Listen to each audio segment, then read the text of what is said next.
दादागिरी खपवून घेणार नाही, बीडमधील राख आणि वाळू गँग सारख्या सर्वांना सुतासारखं सरळ करणार. उपमुख्यमंत्री अजित पवारांचा इशारा.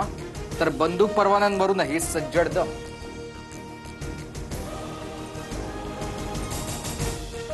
आई वडील चुलत्याच्या कृपेने माझं बरं चाललंय. हार टोपी शालपेक्षा फक्त प्रेमाचा नमस्कार करा.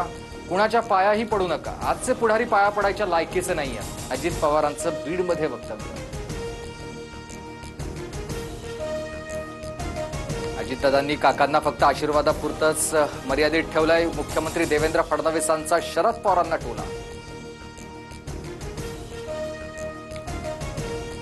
मी एक राजपत्रित अधिकारी. सुरेश धसांनी केलेल्या आरोपांवर आयुक्तांची परवानगी घेऊन बोलेन. सुरेश धसांनी आरोप केलेले कृषी अधिकारी किरण जाधव यांची TV9 मराठीला प्रतिक्रिया.